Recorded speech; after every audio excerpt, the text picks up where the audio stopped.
Hey, welcome back to another video where we're taking a look at a new faction for the Warhammer, the Old World core factions. This is part of my faction focus series I'm working on. This is part 2.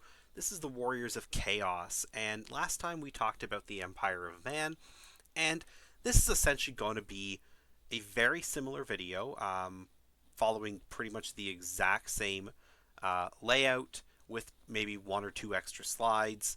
And basically, if you don't want to listen to all of this, everything is on the pages, and anywhere that I think you need to listen, so I can go into more detail.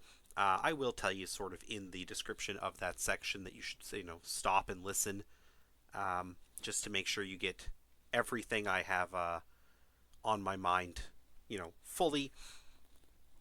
And yeah, I'm just going to jump right into it. So who are the Warriors of Chaos? That's a really important question for any army you're interested in starting, because I do think that it's important that as we get into our army, we're playing them for more than just how they do on the tabletop, and maybe even more than, just what they look like. Because often we'll hear somebody say, buy the stuff that speaks to you, that you think looks cool, because you're going to have more fun painting it. And other people are going to tell you that, and tell you not to forget that basically you want to also have fun with the army. If it's an army that doesn't play the way you want them to, either because they're just not that good in terms of competitiveness, maybe that matters to you, or the play style doesn't fit what you want, that's also going to matter. But finally, I do think that knowing about the lore, it really helps bring these armies to life, because why do they play the way they do? Why do they look the way they do? And when you're playing with other people, um, to an extent, we're storytelling. This did start as a role playing game, really. So it's important, I think, to kind of understand where these guys come from. And with the Warriors of Chaos, these are the hordes of chaos worshipping tribes that are found in the northern reaches of the Warhammer world. They're mainly comprised of humans, but there's also all kinds of other creatures that are going to be living with or around them. Um, and when there's a call to war, you're going to see trolls and ogres and giants and all kinds of other monsters and like warp spawn, such as chaos spawn. They're going to show up too. And basically, they are going to also be found all over the northern portion of the map. Not northern like hemisphere, but like the north. Like, in our world, you'd be thinking like Scandinavia, northern Canada, and then up into the Arctic.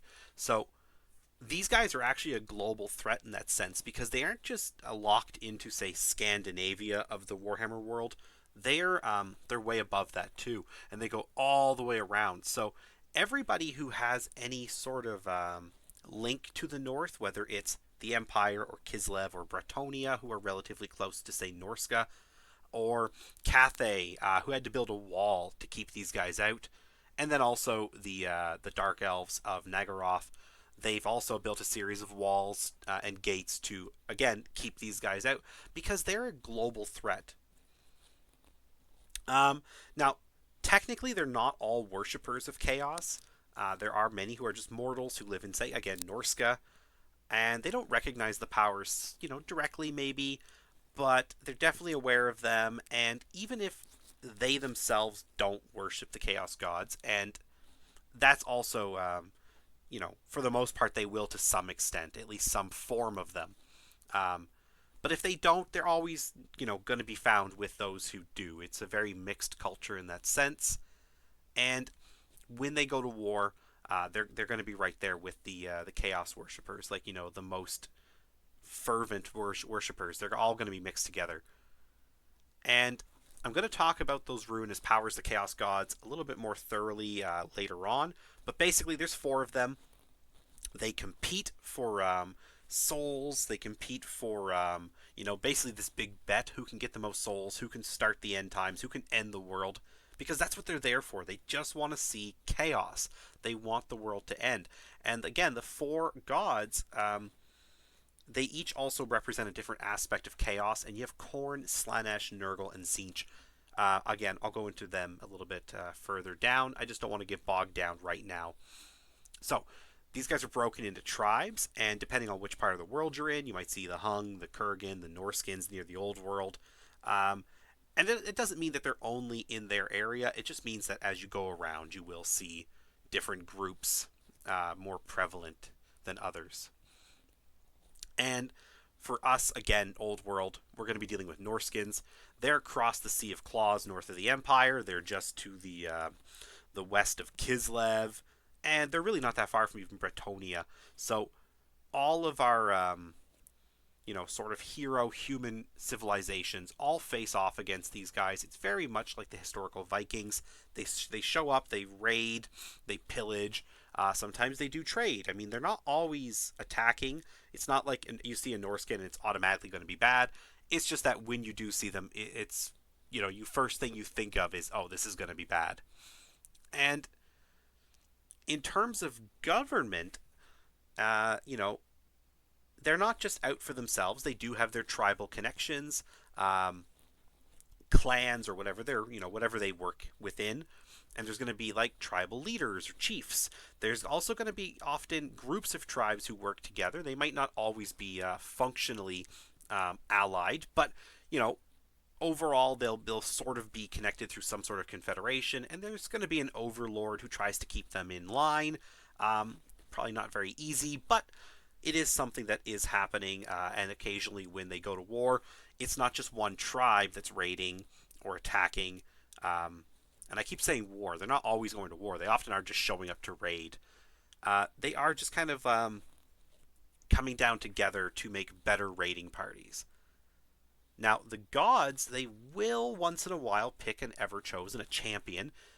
We know Archaon from Warhammer Fantasy that we remember, but we also know about Asavar Kul. I don't know if I'm saying that right. And he was the ever chosen that started at this time in the Warhammer lore, in the history that we're going to be playing. We're in 2276, and he starts the Great War against Chaos around 2300, give or take a year. It's not like he called it the Great War against Chaos, by the way. That's just what history of the humans, they call it that. And that's where he moves into Prague, and it actually is a very important part of the Warhammer history, especially for this period, and I'm sure we're going to get a campaign book covering this.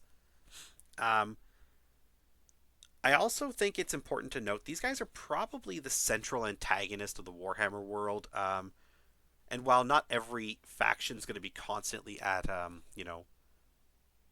risk of these guys showing up. Like they have shown up in Khemri, and there's actually in this time period a an interesting little campaign where Khemri attacks Norska and the waste and all that, just because Norskins came down and stole gold is what it comes down to, and they want it back. But because they're chaos, because they are out there working for the wills of the gods in many cases, almost um, to their own detriment. They are the threat that might end the world. In fact, we know what happens. Chaos ends the world with the end times, and 8 years later, it still hurts. And you hear that, and they weren't just the bad guy. The bad guys that GW forced upon us. They really were the bad guys of the setting, and it was proven, is what I'm getting at. So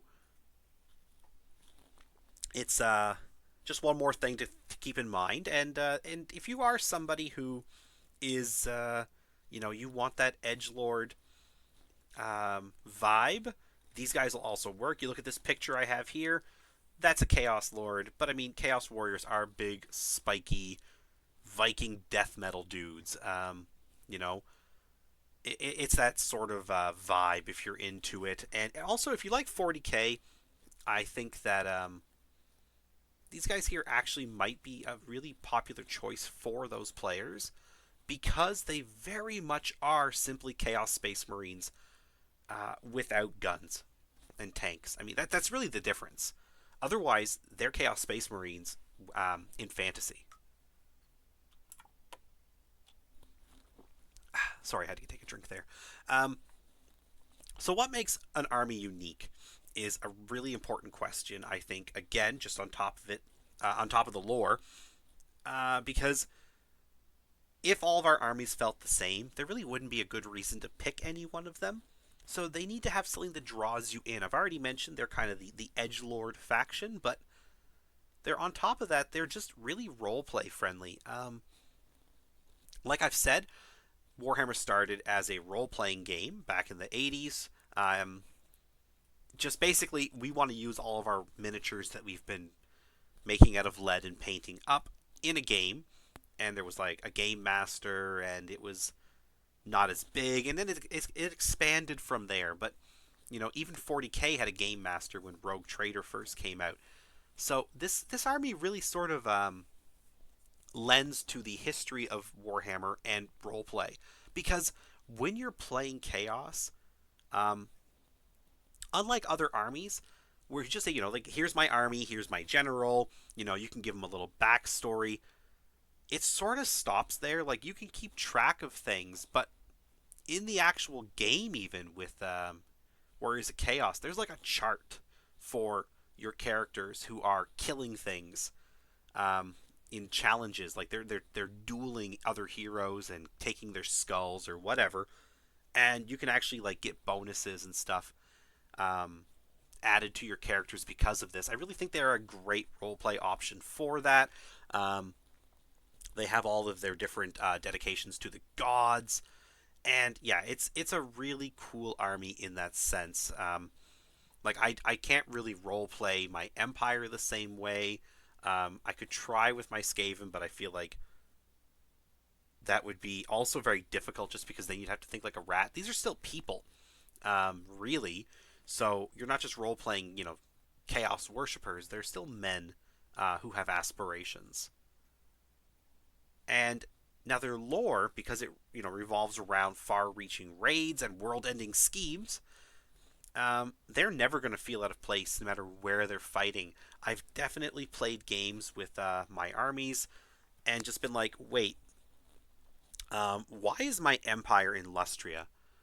And like, sure, you could say like, hey, empire might go to Lustria, but like, that's a really specific group of Imperials that might be in Lustria. Um, or like, why is my Bretonians down in Kemri? It must be another crusade, I guess. Like, you have to like actually think about why some of these battles are happening. Not everybody cares about that, obviously, but many of us do care about the narrative part of the game. And with Chaos, you don't have to worry about any sort of like reason why they're there. Chaos are constantly raiding people. Chaos are constantly invading people. They can be anywhere, and it just makes sense.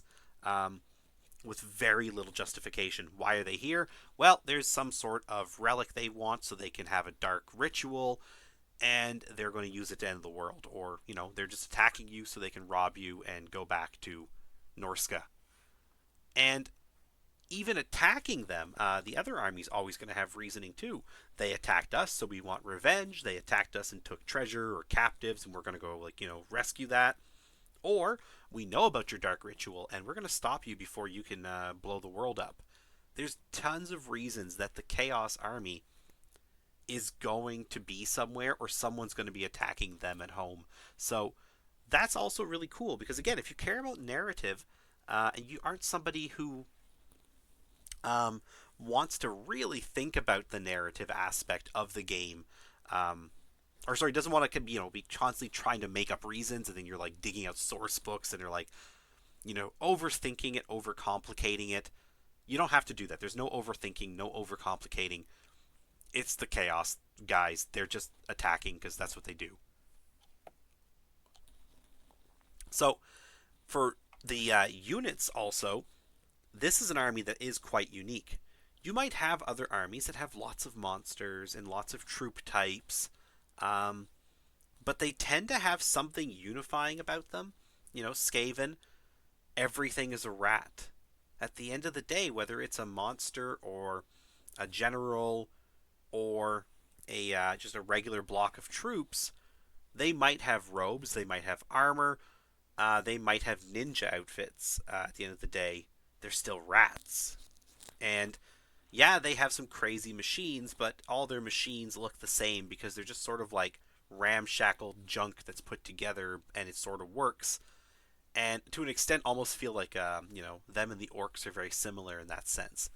With the chaos, you have tons of different types in terms of infantry and cavalry, and even though they're all humanoid for the most part, um, you know, and they do sort of like mesh together in many ways.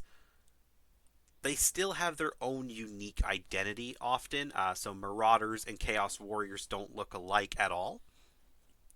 Marauder Horsemen and Chaos Knights don't look alike at all, other than just, they're both infantry, they're both cavalry, sure. And even Chaos Warriors and Chaos Chosen, they don't really look alike. They have the same type of armor, but, even though you could use the same models, if you use the proper models, they look very different. You can tell them apart. They look better, and they stand out next to the warriors. They don't like sort of blend in. And then you have all the different types of beasts and monsters and demons and just like all kinds of crazy stuff. And when it's all spread out on a table and you have a really varied army, you're not just like spamming one or two unit types. This army just doesn't look like anything else, in my opinion, other than maybe the Chaos Demons, who again, it's sort of the same argument. It's not even like it's comparable, or sorry, it's not even like it's something you can really argue is that different. They look different for the same reason. They're chaos worshippers. They have all these different aspects of chaos. These just happen to be the mortal version. They're also a really easy army to collect and build and paint because you don't need a lot. Empire, you need a lot of stuff.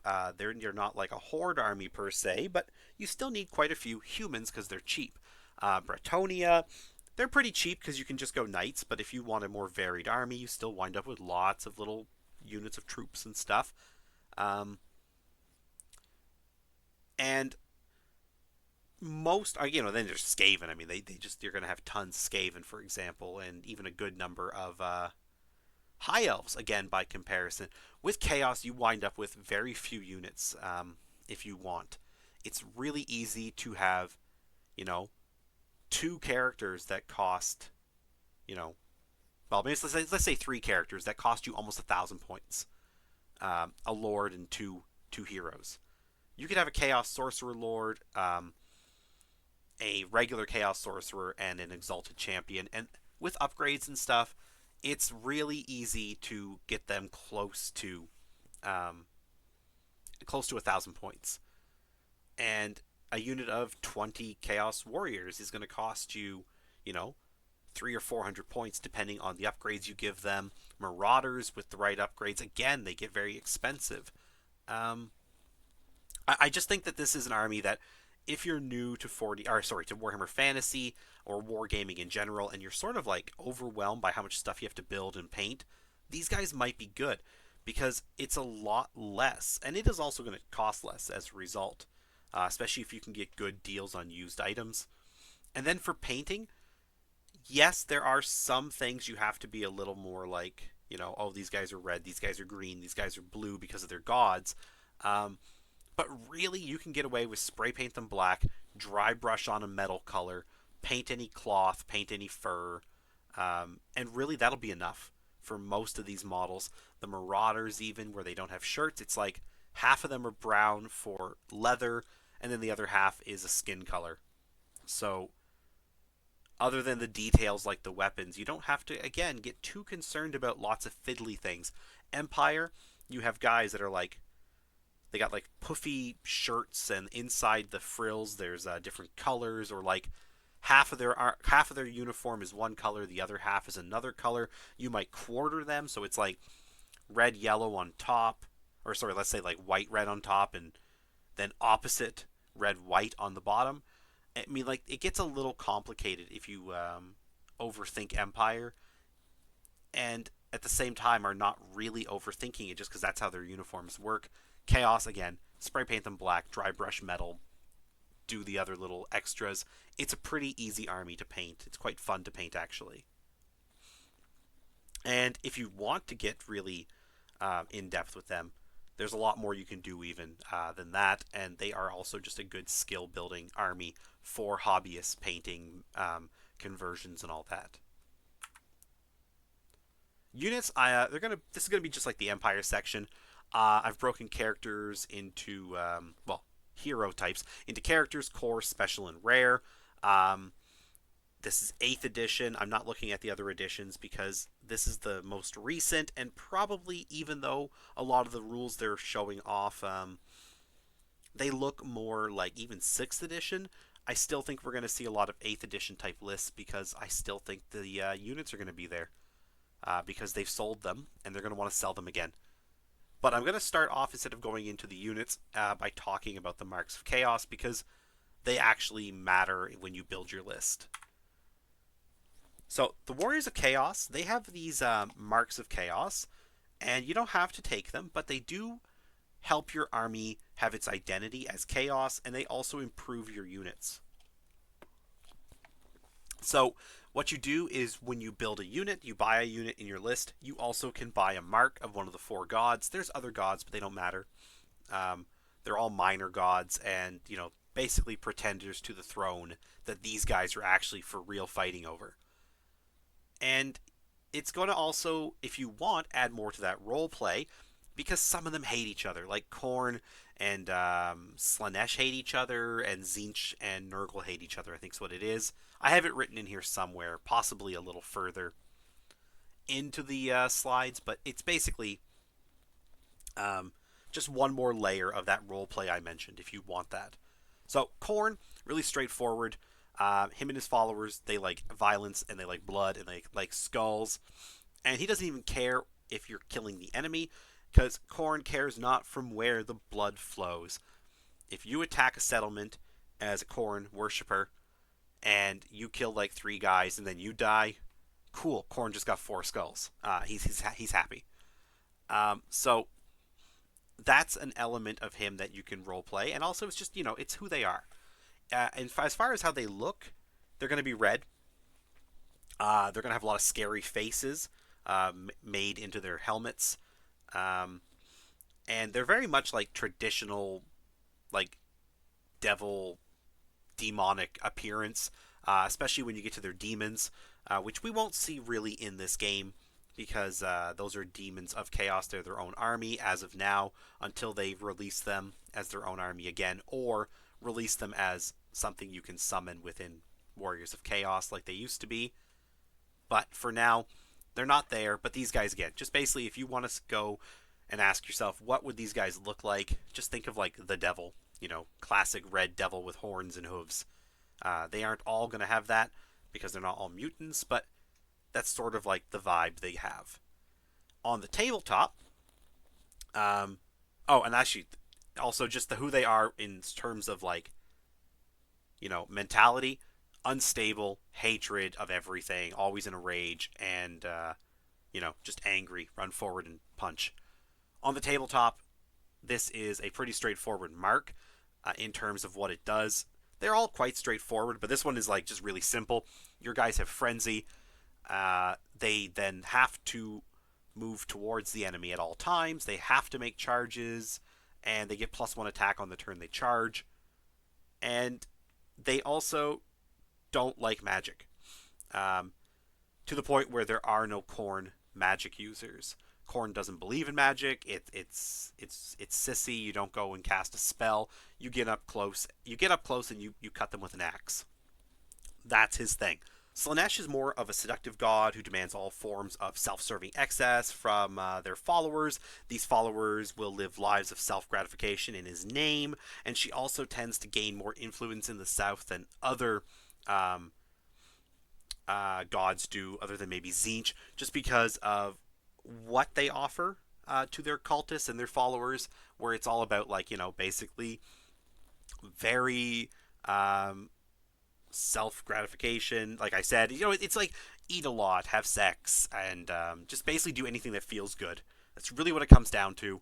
And you're way more likely to find people that are able to live that life in the Empire or Tilia or wherever than you are in Norska, because they live in like tents and not in like big cities. So Their appearance as, warriors of chaos is often going to be bestial or even alien if they've been given, some sort of blessing, more than other gods in some cases. Again, other than Zinch, um, who also have a lot of mutations. And they just basically are going to, even though they're like kind of monstrous, they're going to appear beautiful to people who see them, because that's the allure of Slaanesh again. And so they'll also cover themselves in like finery. This is also a group that they live up in Norska maybe, but you might see them wearing like silk or polished, gleaming armor, whereas others might be covered in rust or like dried blood. These guys care about their image, and also like really like rich colors of pinks and purples. Regal is the term. On the battlefield, these troops are in constant ecstasy, and as a result, they pass fear, they pass terror, they pass panic. And so, while it's not the most powerful of marks, it's not giving you some sort of outright bonus like +1 to attack.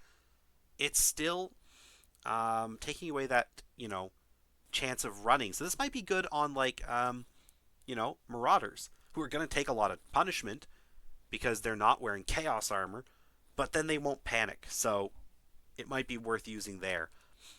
Again, this is what I mean by you put them on units to improve them, so that you can get better results with that unit. And their lore of magic is definitely about augments and hexes that make your units better. It's speedy and stuff like that. And their direct damage is really good at getting through armor. It's overall a pretty fun lore of magic with a good mix of stuff. Nurgle, this guy's got a disease and decay, ironically to an extent life because flies and stuff. He always feels like he's creating, and they always talk about his realm as being the garden of Nurgle because there's so much life there. It's just not life that as a human you want to be around. So as a result, his followers are often bloated and covered in festering wounds. These are not so much mutations as much as they're just literally plague victims who are diseased.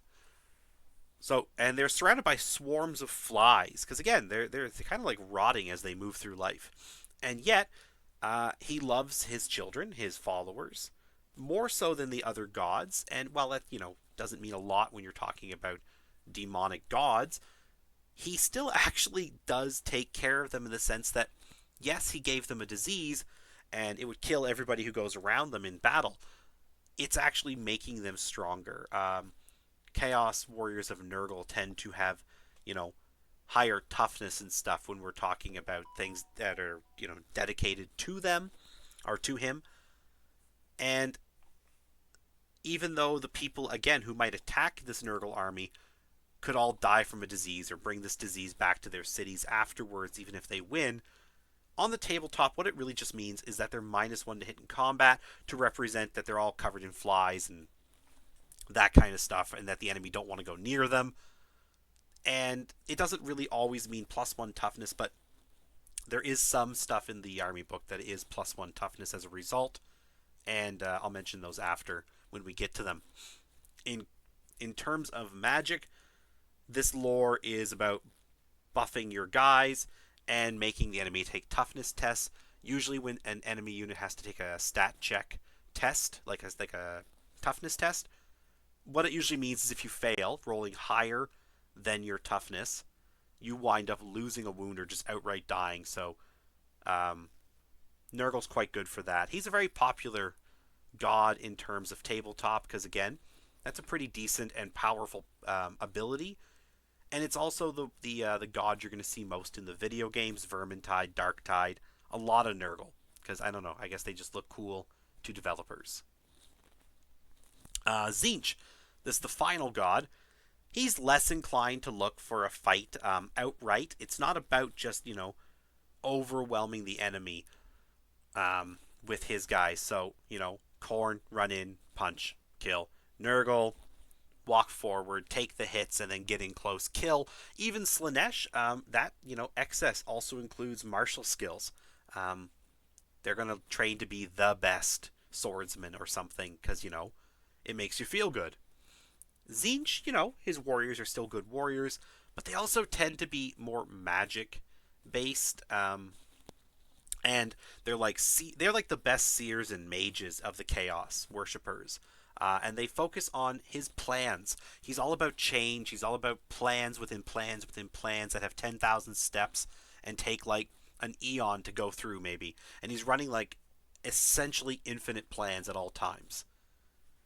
Um, and what this means is that not only are his followers very magically inclined, they're also heavily mutated because of their constant exposure to magic, raw magic.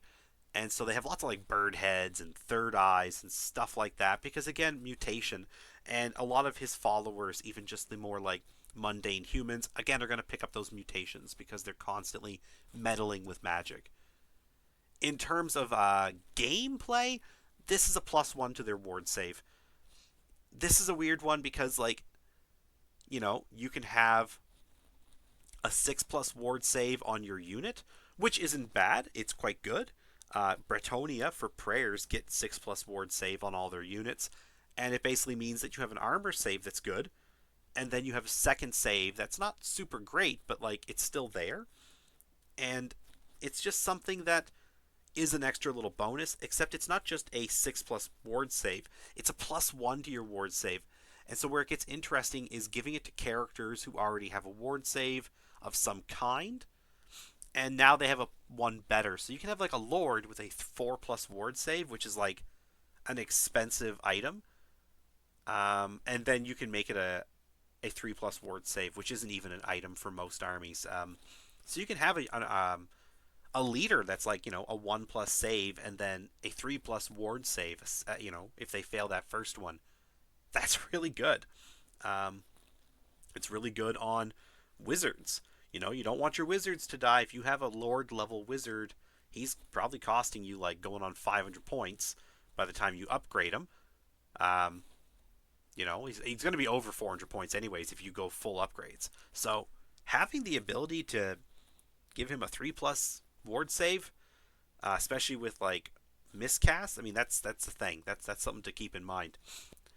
Lore wise, it's just really powerful. Lots of damage spells. It's a cool lore. I'm not going to go into the lores here. I don't think going into each of the spells is like worth doing outside of their own video. But basically, if you like to shoot magic missiles, these are the guys. Character choices. This shouldn't take too long because Chaos really doesn't have a lot of character choices, but there is something of note. It's like the marks. It's important to note that unlike most armies where characters just get magic item allotments, they can have so many points of magic items. Chaos also had like gifts of the gods and mutations and whatnot that they can buy on top of that. These make them better, but they also make them more expensive. Chaos characters are very expensive as a result. A lord can have 100 points of items and 50 points of mutations, and a character, a hero, can have 50 and 25. So they can have basically 50% more upgrades than normal unit types. Basically, dwarves and vampires, I think, are the other ones that have stuff like that. They also have the Eyes of the Gods chart. If a character goes into combat, basically, if you go into combat and you have characters or champions, they have to issue a challenge or accept a challenge if it's made.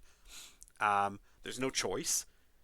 And if they win, which because they're chaos guys, it's a really good chance they will. You roll 2 dice on this chart, and something happens. Whether they get a little bit better with like +1 toughness or armor or weapon skill or whatever, or they become demon princes. They're like blessed all the way to demons. You take off the character, and then nearby, outside the unit, you put down a big chaos demon, demon prince, and now he's your character. He has all the same stuff for the most part. I think he keeps pretty much all of his gear and like marks and things. If he's a sorcerer, he stays as a sorcerer, and he's a new guy. Yeah, he's got the same benefits, but now he's got better stats. They also might turn into a spawn, which is If you paid for a spawn, it's not a terrible unit. It's not great.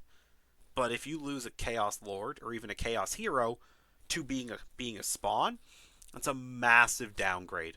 So there is risk here. You get basically um, it's 2d6, so you get like mostly good rolls. But if you roll a 2, double ones, you lose that guy. There's no real way out of that. And they always have to issue these challenges, so have champions and stuff there if you're worried about losing, like, say, a mage. Have the champions do the challenge, unless you have to. Getting into the characters themselves, Chaos Lords and Exalted Heroes. I've combined the Hero and Lord stuff just like I did for Empire, where they're the same class of character. These are combat characters. And unlike Empire combat characters who are like, yeah, they're leaders who can do combat, they're not mages. These guys are combat characters. They are monsters. Good armor, access to great stats to go with their weapons, and they will just kill whatever you put in front of them if you build them the right way. If you want to kill troops, they'll kill troops. If you want to kill monsters, they can kill monsters. And because they're Chaos Warriors, they have Chaos Armor at a 4+, and then you can give them Enchanted Shields. You can mount them. Basically, getting a Chaos Lord or even an Exalted Hero down to a 1+ save, it's not hard. It's really a matter of a couple of items. So these guys here, they're beat sticks, and you just have to make sure you point them at the thing you want to beat down, how you built them. And even if they're not built for that specifically, there's probably still better than most characters in the game in terms of being able to say, okay, screw it, I guess I'm fighting a dragon. It's still not ideal, but if anyone's going to do it, it's these guys. Chaos Sorcerer Lords and Chaos Sorcerers, Lord and Hero, magic users. And they're like basically the only characters in the game that cast magic, mages, who also get armor. Ogres can do it because of an accident in how they were written. It wasn't meant to be that way, although I still play it that way because if these guys can do it, I don't see a problem with ogres having armor. But these guys have Chaos Armor, which is a magical armor, and so that's why it's allowed. And as a result, you have wizards who are really good in combat, in the sense that they can survive. But they have pretty good stats. They're actually not bad in combat in terms of their stats, compared to other wizards who are like usually like 3 strength, 1 attack, and no armor. And their spells are good. I mean, these are just basically they're like secondary combat tier or combat characters. And in fact, I feel like the best way to describe these are like dual class, like battle wizards or something. Even more so than the Empire battle wizards, who you don't want to get them in battle. They will die to a goblin with a spear if enough of them poke him. These guys will take the hit. They'll probably be okay. You just got to be careful if you use them because of the god chart. These guys turning into a spawn is like hundreds of points lost, and you lose your magic. Losing magic's bad for most armies, and losing magic here is not as bad as, say, losing magic in Tomb Kings or Vampires or High Elves, I wouldn't think. But it's still a very expensive magic user. And the lords and the heroes, like the hero stuff, the fighters and the mages, they all have access to lots of mounts, which I'll cover here in a minute. So you don't have to have them just on foot. They have lots of mount options. The one who doesn't have a mount option, that's the Demon Prince. This is a character who is, well, instead of rolling on the chart and becoming a Demon Prince, you just bought one. These ones are a little bit different because you can buy wings, but it's the same otherwise. You can buy them all the same type of gear, a little bit extra. Their stats are really good. They have a 5+ built-in ward save, so if you want to have a Tzeentch Demon Prince, now he has a 4+ ward save, and they cause terror. They're also unbreakable, so if they get into combat, like, they can't run away. And unlike other demons, when demons lose a fight, they roll leadership, and if they fail the leadership check, they don't run away. They just lose wounds. So if you fail by 1, you lose 1 wound. If you fail by 2, you lose 2 wounds, and so on. For whatever reason, that wasn't written into the Chaos Demon or Warrior of Chaos Demon Princes. I couldn't find an FAQ on hand to check and make sure, but I did check around the internet, and nobody seemed to point out that this was changed at any point before Age of Sigmar came. So if that maintained, that would be cool. Then you've got their marks, which are a little bit different. Khorne. Um, this guy hates Slaanesh, so that's in there. That means if you're fighting Slaanesh, you get to reroll to hit. And that's the same for the others. Hatred, Nurgle, Tzeentch, Khorne, whatever. It's just reroll against that type of demon. And then the Khorne guys get +1 strength on the turn they charge.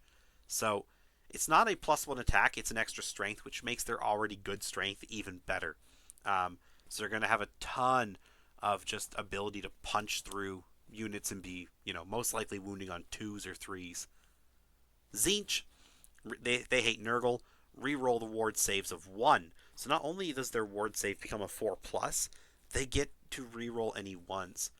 And they also get to reroll channels of 1. We don't know if channeling is going to be in the game, but basically, in the magic phase, every wizard rolled a die. On a 6+, you got an extra power die to make spells with. Nurgle hates Tzeentch, -1 to hit in close combat. Nothing different, it's the same thing. And then Slaanesh, they hate Khorne, and they have armor piercing. So they don't automatically pass, but why would they? They're unbreakable.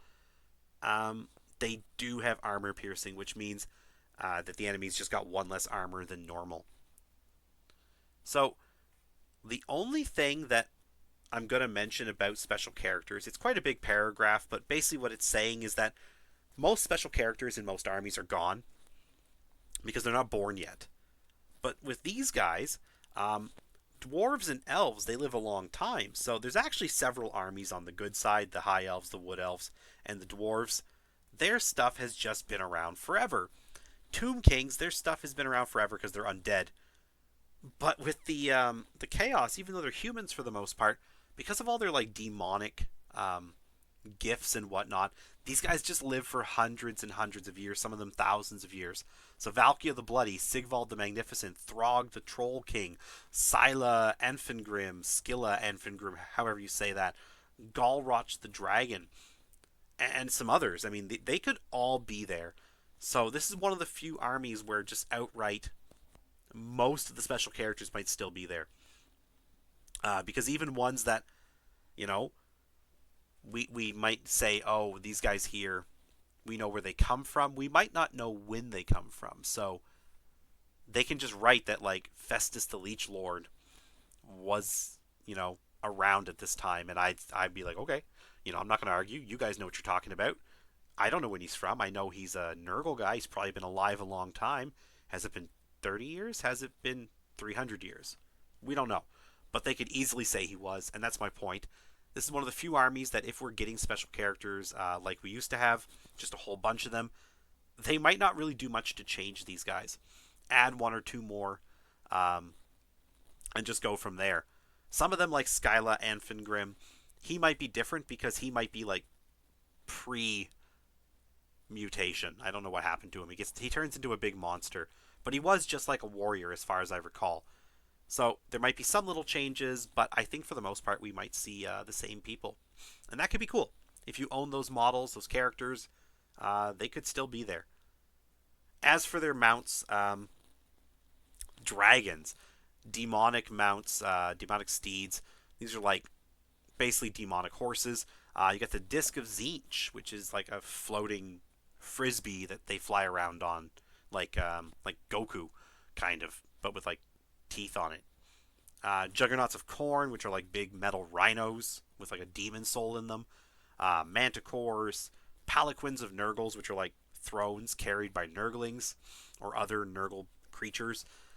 Steeds of Slaanesh, which are these skinny horses that look like the bird bad guy from Mario 2. Okay, core choice. So when we get into the core choice, what we have are Chaos Warriors in this picture.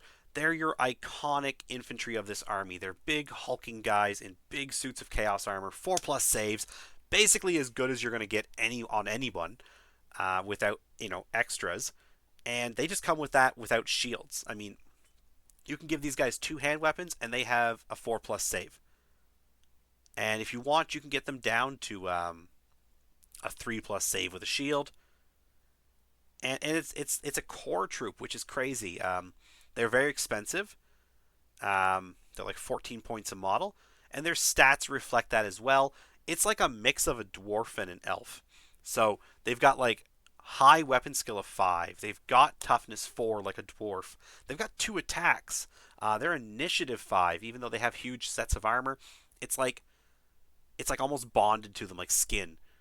So they move very fluidly. And so you have this unit that's going to cost you a lot of points. It could fill out a huge amount of points in your army, actually, if that's all you're looking for, is one unit that gets you, you know, a lot closer to playing a 2,000 point game. Take 20, 25 of these guys. It's a big chunk of points, and they're also just worth it. You put them against anything, they're basically going to win. Um, and anyone who wants to beat them is going to have to really invest in a good attack with multiple units, or good shooting or something, because they're not just going to go down to, regular soldiers. Now, Marauders. These are light warriors. These are meant to provide numbers in your army, and you can equip them with a variety of different equipment that's going to make them a little bit more pricey, if you just take a couple of things, but still okay, all the way up to basically the same price as a Chaos Warrior, and nowhere near as good. So, when you're making these guys, you can definitely do that, but I would also caution against it. If you give them a mark and flails and armor and shields, they basically wind up being like an extra 6 points. They wind up being 12 points, which is 2 points less than a Chaos Warrior. Um, so don't over equip these guys. They are really good toss away units. Taking a 10-man unit with just flails that for 80 points, or I think 80 points, you can just throw them at an enemy unit and they'll do some damage and then they'll die. It's fine because it's 80 points. You know, you did that for a reason. You're gonna get worth out of that. That's what these guys are for. They're the ones that basically go, okay, our job is to basically just make sure that you have something to move and play with while you're like 500, 600 point unit of Chaos Warrior plus Lord, um, you know, trundles up the board slowly. After them, you got Forsaken. These are Chaos Warriors, basically the same as above, except they're also mutated. Um, so they're not as good in some ways. They're better in others, like they're faster, not quite as good in combat, but also could have like marks that work a little bit different on these guys. I won't go into it, but again, they have marks. It's similar, but not quite the same. And then they also mutate every single game at the start, so they can get a bunch of different stats that are quite different from what you might expect. And yeah, it's a neat little unit. They're also immune to psychology, so they can't like get scared away by a dragon. After that, you've got Warhounds. These are just like mutant dogs. Again, they're just there to be in the way, to cause like a nuisance, to round out and bulk out your army a little bit. Definitely have their uses. Not terrible, not great. Um, but using these guys, just a couple of cheap units, is a good way to like spring traps, to redirect the enemy troops, and just otherwise be something they have to think about, because all of a sudden these dogs are behind the army. Wizards don't want to be alone because they'll take a wizard. War machines might be in threat, so they got to deal with them. Um, the same goes for Marauder Horsemen. They're just like the dudes that we already talked about on horses, so a little bit more expensive because they're on horses, but they're quick. They give you more tactical options that your foot guys don't offer, and the enemy again will have to deal with these guys sort of at your discretion if you use them in a way that forces them to play in reaction to it, whether it's by march blocking or charge redirection or going into the rear to hunt war machines or whatever. Really cool. Basically use these guys like you do the Warhounds. They just cost a lot more than Warhounds. Chariot, that's the other thing we have, the last thing we have for core. It's 2 horses pulling a wagon with a couple of Chaos Warriors. It's good. It's not great. It's not bad. It's just good.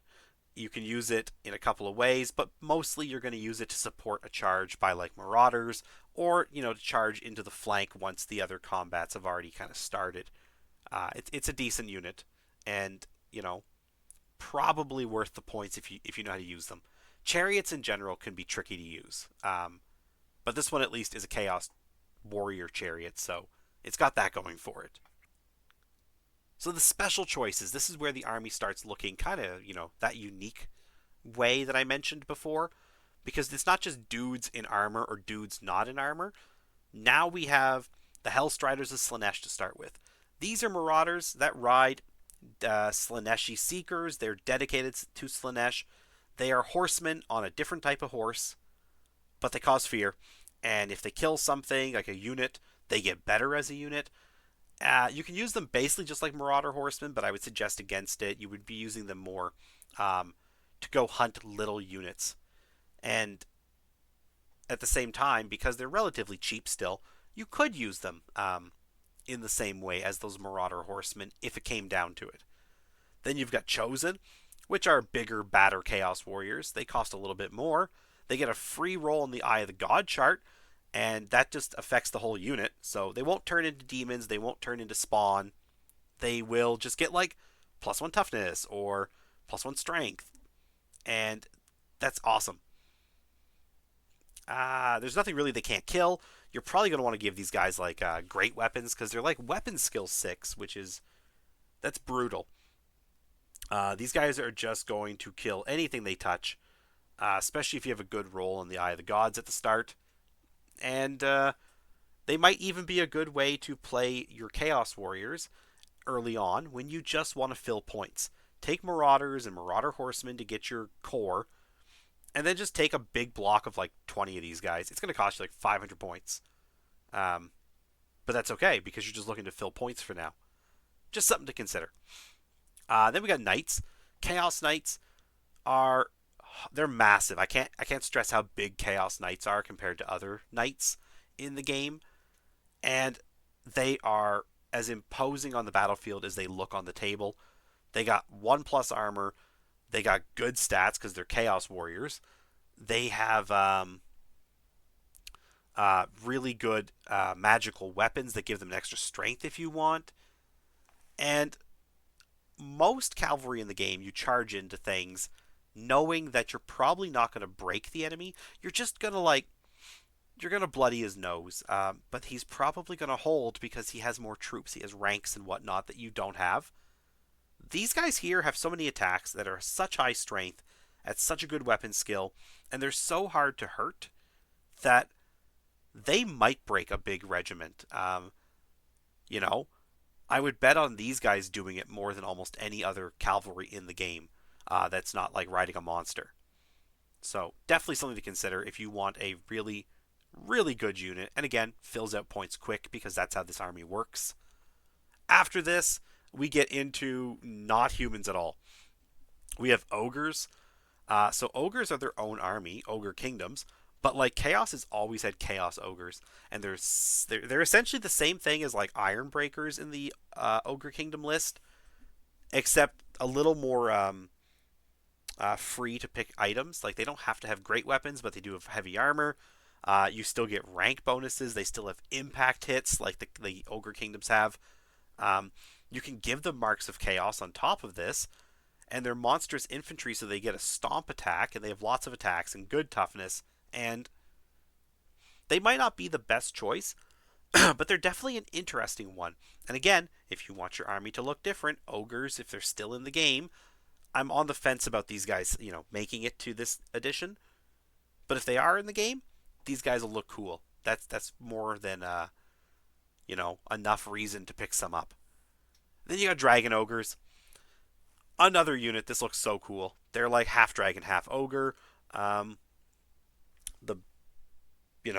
not really sure how to explain them otherwise. They're ogres who have dragon bodies, like centaurs essentially. Very cool. Not as good as regular ogres in my opinion. Their stats are not that much better, but they cost a lot more. They have some, things special about them, and I'm not saying they're bad, But definitely these guys here, I love them for what they look like. They're still good. They're still very good. Um, just point wise, they might not be the best investment, uh, unless again you want to fill up points. Then they're really good at it because they're expensive. They're like 60 points a guy. We've also got trolls. This is another double duty unit. They also pop up in orcs and goblins. Chaos trolls don't really do anything too special. They they have fear, just like regular trolls from orcs and goblins. They regenerate on a 4+, which is really good. They've got your pretty standard medium-sized monster stats of like 5 strength and 4 toughness, with multiple wounds.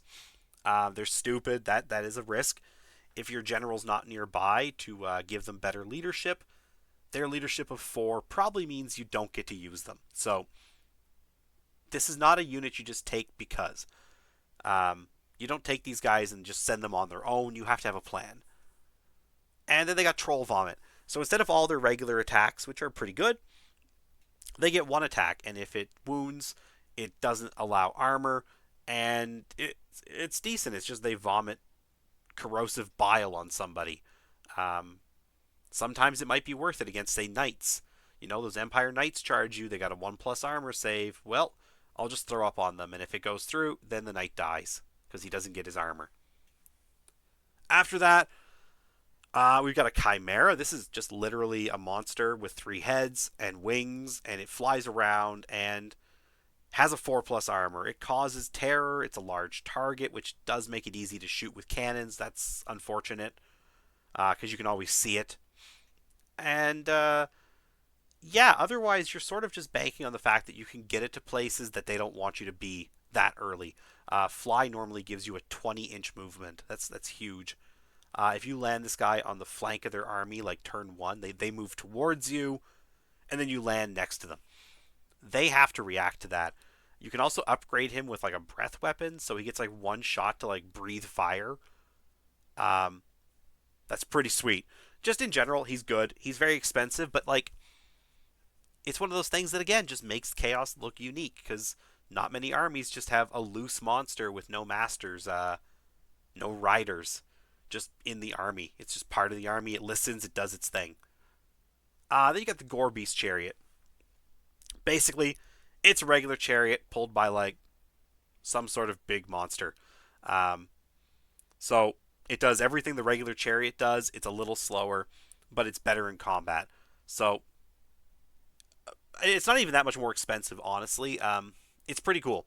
I like it a lot, and yeah. I think it does impact hits or something. It's good. I mean, like it's a fun unit. And then we have the War Shrines. This is the last model or last unit in special choices. War Shrines are um, well, they describe them as basically anything that carries a shrine to chaos into battle. That could be like a wagon or a cart or something. In the case of the model, it's like these 2 big mutants that just kind of carry it on their back. This thing's okay in combat. Um, it has like 5 to 12 attacks because there are random elements to their attacks. And they're pretty strong. I mean, strength 4, they can kill some basic troops. But what you really have this for is that any of your units that are within a certain range, when they roll on Eye of the Gods, they get to add a die and pick the ones you want. And then I think they discard the lowest, I think is what it is. So you make sure you don't turn to a spawn. Um, and they also let you cast a spell on your units to make them take Eye of the God tests. So if you really, really want a Demon Prince in your army on turn 3, you can just kind of go zap at a unit and make them take a test. And you can zap up to 3 units a turn with this spell, I think. It's a cool model. It's one of those centerpiece models that GW likes to make. It's big and hulking and impressive looking. And it does have a really cool tabletop use. Now, moving into rare, these are the things that, again, just sort of make this army stand out. So hell cannons. This is our only shooting. Chaos doesn't shoot. Uh, we have like some guys that throw axes or javelins. That's it. Other than magic missiles. The cannon here, it shoots more like a stone thrower, but it's also a monster because it's chaos. It's not just a regular cannon. It's a giant cannon crewed by chaos dwarves, like the only chaos dwarves left in Warhammer Fantasy, and it has to take a leadership check every turn, or it tries to charge an enemy unit and like eat them. So chaos has a cannon that shoots some sort of big ball of energy, like a mortar, like a stone thrower, but also it causes terror and it might try to eat somebody. It is a very chaos on brand type of unit, and I really hope this one comes back. Um, Dragon Ogre Shaggoths.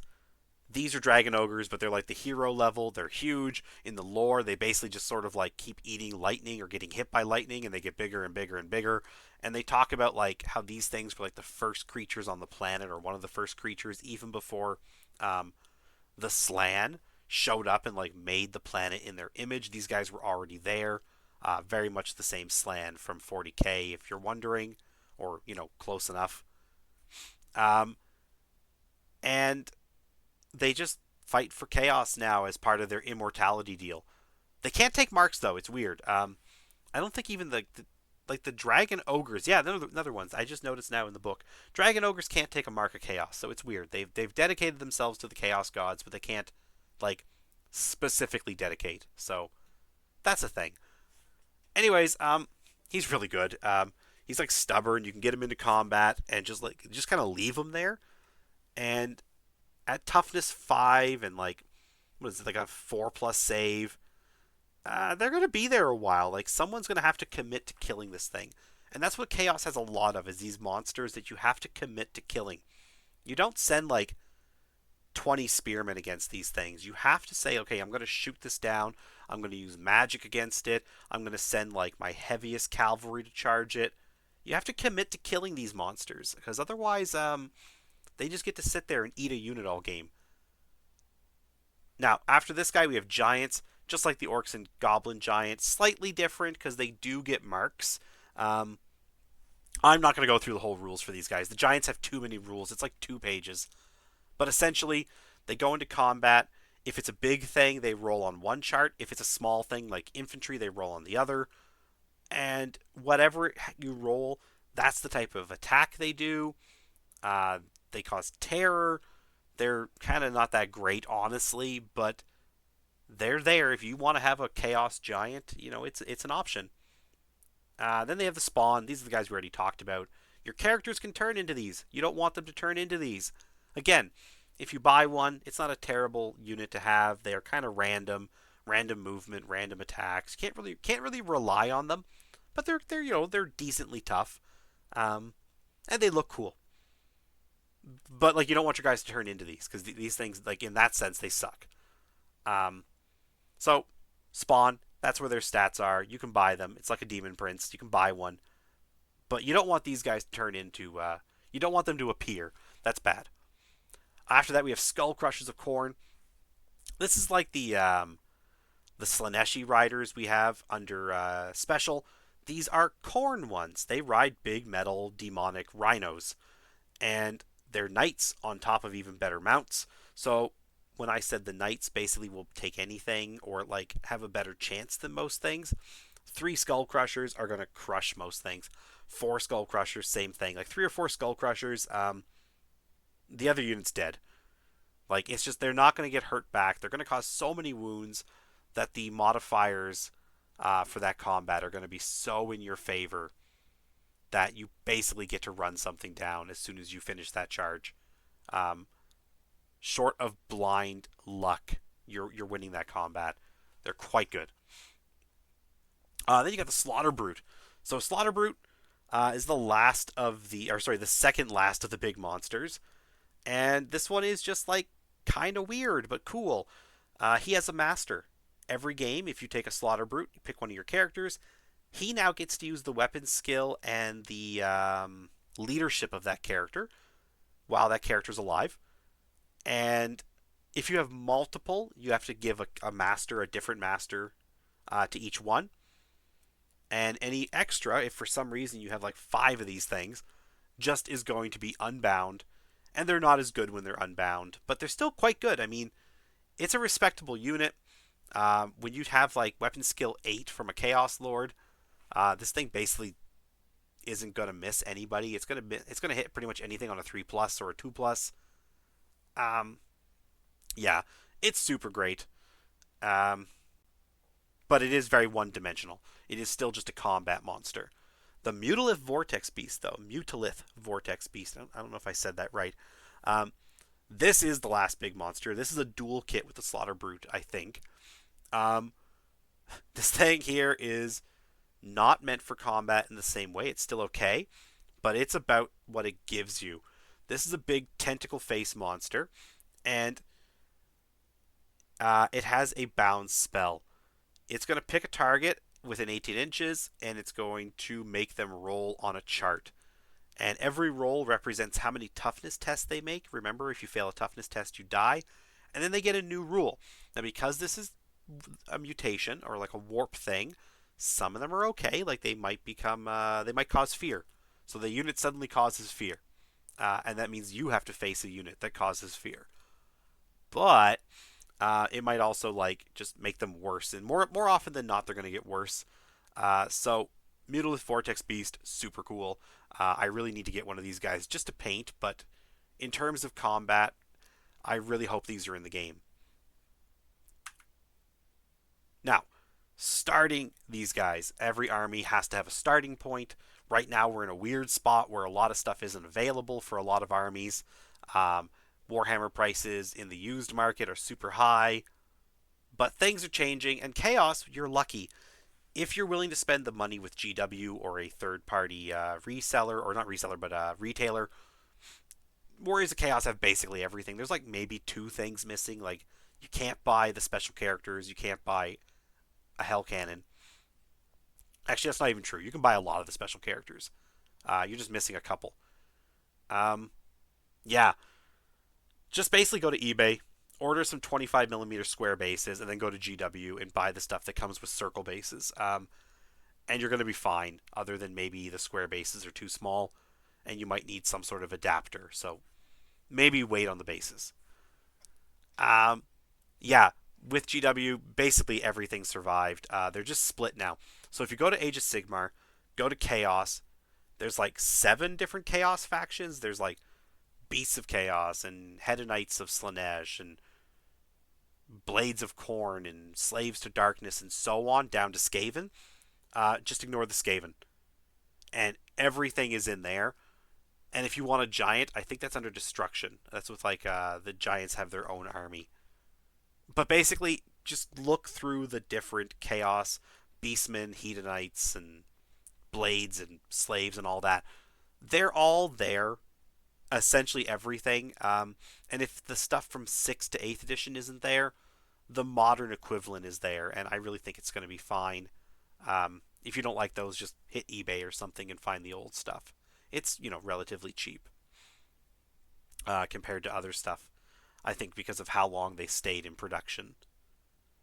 And yeah, this is an easy army to get into, really. It's just down to spending the money like any Warhammer army is when it comes from GW. You don't have to chase really much of anything down. If you go to independent stores, you might find some of the Age of Sigmar stuff that was just reboxed Warhammer Fantasy stuff, like the Chaos Warriors. They're definitely still out there. I've seen them, but they're starting to disappear because they've been out of production for a little bit. They got replaced at least a year ago. So, yeah, if you can find a white box version of some of these things, they're out there. Pretty good deals. Like, usually get like 20 or so of these models, and they're for less than the price of 2 red boxes from the last edition sort of thing. Like, you would get 12 Chaos Warriors for, I don't know, let's say $40. Now you would get like, man, the Chaos Warriors aren't the best example because they're still, I think only like 16 or 18 in the box for like 70. But Marauders, they're still there on the GW site, and they're definitely like 20 Marauders for not that bad of a price, really. when you consider the price of Warhammer in general and what they would have gone to had they stayed as Warhammer Fantasy. Um, just basically check around stores. You might see something is what I'm getting at, and then you get discounts because they have discount prices. Used, it's just like Empire. You just basically go in knowing that everybody is trying to get the best price. Um, Prices for used Warhammer are high, so you go in, you find the thing you want on eBay and just kind of watch it, or Facebook Marketplace or Kijiji or wherever you buy from. Just watch it. Don't jump on the first thing you see unless you know the price is really good. Prices are going to start dropping in the coming weeks. I'm sure of it. Once we get knowledge of like what's coming back, the people who have a bunch of stuff for reselling, they're going to know they've got to get rid of it. And every week, I think that we get closer to release, more people are going to start hearing about the return of Warhammer Fantasy if they somehow missed it. And, they're going to realize that new stuff is coming. And it's not going to be like they can just sort of pretend. And even the people who don't plan to move over, I think they're going to start just waiting at this point. There's no point to buying used things for,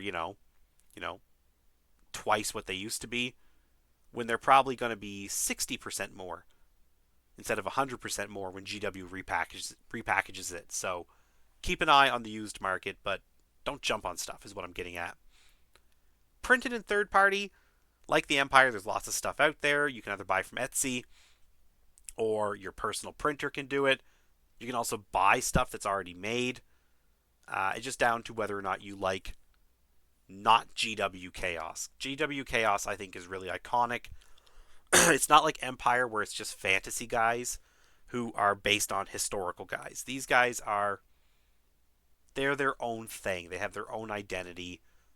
But yeah, with Avatars of War, Game Zone, Highland Miniatures, you can get lots of boxed or printed options. So if you're looking for cheaper stuff, take a look at those. Starter Force. Now, I'm not super knowledgeable on Warriors of Chaos. I didn't play against them a ton. I've never really played them. I'm starting an army right now. But I still think this is a pretty good way to start, just to get 1,000 points, because it's all stuff you're going to use. And at 1,000 points with Warriors of Chaos, you're not getting a lot of stuff anyways. So, an Exalted Hero and a Chaos Sorcerer, that gives you 2 characters. It lets you do magic and it lets you fight. 20 Warriors of Chaos, just because, again, they fill points, and this is going to be your hammer unit. if they go into combat with something, they're probably going to kill it, and they're going to have a hard time being killed. Marauder Horsemen, they're just pretty good. They're going to get in the way, or they're going to let you have mobility that you otherwise really don't have. And then either 5 Knights or 25 Marauders. It's just down to what you want. They cost pretty much the same thing based on upgrades.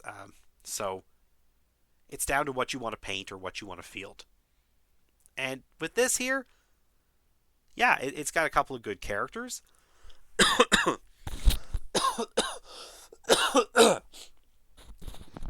So with this force, you have a couple of characters that are really good. You have 20 warriors, like I said, they're really good. Those marauders, whether they're horsemen or infantry, they give you some more mobility and some more numbers. And if you go with the knights, you just have a unit that you can just throw forward very quickly and probably break almost any unit somebody's going to field at 1,000 points. They're just that good. And yeah, once you have some marks of chaos and some like items on here, this 1,000 points is pretty much super easy. And you can buy like 5 things. And, 5 things to get an army is pretty good. So definitely a good way to start, and gives you a good number of Chaos Warriors or whatever to get started with. Now, playing as Warriors of Chaos, again, not my forte, but I've also watched enough games with them to know, to know what to do with them and played against them enough times that again I know what to do with them, or at least how to beat them and what they shouldn't do. Um, so take my advice here with a grain of salt, but I think it's pretty good overall and not too off the mark. So mixing up units is probably one of the more key things I've noticed with these guys. If you just go with those big expensive blocks of troops, you're just going to get surrounded, you're going to get overwhelmed, and they're going to pick you apart piecemeal. Warriors of Chaos are really scary unless you hit them in the front and the flank, and then it doesn't matter really because you outnumber them, you've probably done a few wounds, and they don't get ranks. Or if you can just get, into their side, even better. But really, you just need to hit something in the front so that they can't keep moving, something that's going to stay, and then you flank charge. And honestly, if you have 2 or 3 units for every unit they can field, it's going to be really hard for you to. Sorry, if they have 2 or 3 units for every unit you field, they're not going to have a hard time, isolating and attacking your units in ways you don't want them to. So diversify. It's really important. Just like investing, you're investing in your success. Warriors and knights are great, but mix in those marauders, those horsemen, those hounds, and the chariots. Get the monsters. Get the guys riding demons, and all the different characters. Mix it up. Go for the things that are going to give you a bunch of options and variety, because then you're not just walking forward trying to kick something. You can do other things. In combat, your characters are really, really good. They're super durable. They're super good at killing things. Just kit them out in a way that you have somebody that's good for killing infantry if you decide not to have a lot of warriors. Um, or somebody who's good at killing characters if you do have warriors, in which you probably are going to have warriors. And then something maybe even that's good at killing monsters. And then have your magic. You don't have a lot of choices for characters, really. There's like the 2 tiers of basic ones plus demon princes.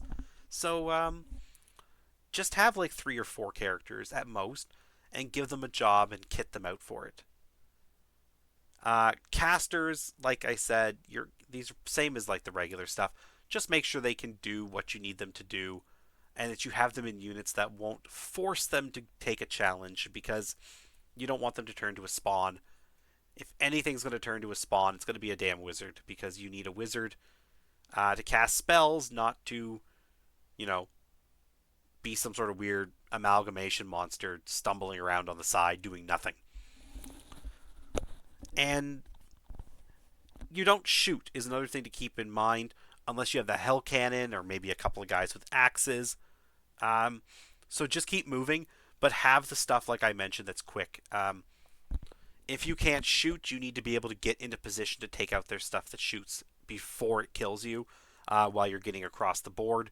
You can't just counter battery, their handgunners or their cannons. You're going to have to go kill those things. So keep that in mind. Don't forget that Marks of Chaos do affect your characters and who they can join specifically. While you're building, just keep in mind that if you have a unit that's Nurgle, you have to have a Nurgle character to join them, and you're not going to have many units. So if you want to embed your characters, which you almost always do, make sure you have a unit that matches their mark or is undivided, or no marks. That's the only way to do it. And demonic attacks are in this game.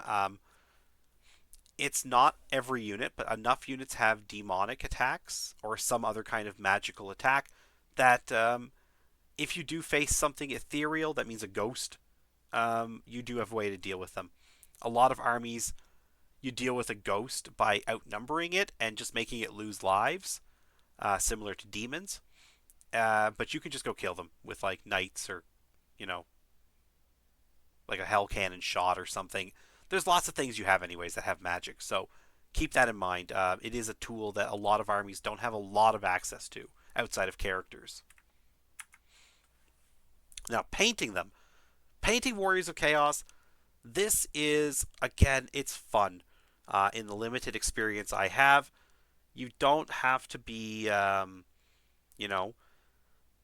painting the most you know, in depth or like most detailed models of your life, you can really just focus on getting these guys done, and they're still going to look really good. Black, metal, fur, and trim. They're going to look good. And if you want to get really like crazy with these guys, get really crazy. Like this guy in the picture here, for example. If you don't want to paint that weird bone horn stuff, just paint this gold. Paint it like silver. Um, and if you don't want to paint all this gold trim on this guy, now this guy here, I would say, he's a special horse guy, special character model. You're going to paint him better than most things, I would think, but you don't have to. This guy's going to look good with black and a dry brushed metal. Really, he is going to look really good. He's a great model, and that's just sort of something to keep in mind with all of these. Just paint them to the level you're happy with. It's not a lot of details that you have to pick out. It's a good slow paint army. Paint them up to tabletop standard. They're still going to look great, and then come back later, finish stuff up more. And then you have your monsters and your characters. This is where you can get fancy and have those things that really stand out, and also let you practice your brushwork and whatnot. And you're always going to have something kind of fun to paint with Chaos because of all the monsters and stuff. So if you're feeling bored of mortals, go buy a Mutalith Vortex Beast, or go buy some like Skull Crushers of Corn, and it's going to be something a little different because it's not always the same, you know, just metal plates on little humans. You can get big chunky metal plates. You can get big weird tentacle monsters. You can have those, like I said, that like three-headed flying lion thing with the chimera. All kinds of stuff. It's a great looking army for painters. And also, I've mentioned this already. If you want an army you can paint fast, well, these guys don't have that many models on top of the, you know, spray black and dry brush techniques. They're just not that many of them if you want. So you can get an army ready really fast. Um, Warriors of Chaos. My final thoughts are that these guys are just sort of like guilty pleasure fun. You are the bad guys. You're the edgy kids. You're the pokey guys. And they're fun to look at. They're fun to paint. They're fun to play. This is an army that just kind of is fun in every aspect. There's no like, oh, I've got to paint, an Empire army that's frustrating, or oh my god, there's so many Skaven to paint. These guys here, I mean, they're going to be what you want them to be, and if you want to make them fun in every way for you, it's not that hard. I think that's pretty easy. And because they have such a wild selection of units, I think it'd be really hard to get bored of what you can field. Um, like with my Skaven, I field clan rats, or I field storm vermin, or I field plague monks, and they're all kind of the same with a slight variation. Um, Skaven are a bad example, I guess, because I do have like lots of monsters, but again, they're all rat monsters. I don't have like the weird tentacle monster next to the chimera, next to a manticore, next to chariots, next to armored guys, next to Viking guys. It's all so, you know, unique and appealing that it's a great army in that sense. It's going to look good on your shelf. They're also elite. Um, so your guys are going to perform really well. There's not that many, so you can learn the game at a slower pace if you're new and you're nervous about having a lot of stuff to play with. You can have 4 units with characters, and that's your whole army, and you can really just focus on learning it. So that's another thing to do. And the cool factor for these guys, the fact that they are going to be, a drawing army towards for 40k players, because they're going to be recognizable, because they just look like Chaos Warriors, or sorry, Chaos Marines without guns. Yeah, I mean, that's just some like a recap of some of the things I mentioned. I just think those are all really sort of ideas to keep in mind if this interests you, or if you're looking for an army that is going to interest you. I really think Chaos has a little bit of everything, and a little bit of something for everybody. It's it's a really cool army, and I don't really know what else to say there. I'm going to stop it here because this is already really long, and I don't want to stretch it out any further. So thank you so much for listening. If you have any thoughts or questions, you can always leave them in the comments. I always try to get back to those. And if you're going to start chaos or you dig out your chaos, let me know. And if you have a strategy or a way that to play them, a way to paint them that I didn't cover, and you're more knowledgeable than I am, share that with me and everybody else because I love to learn um, about this game still, and there's lots for me to learn too. So thanks so much for watching. Have yourselves a great day.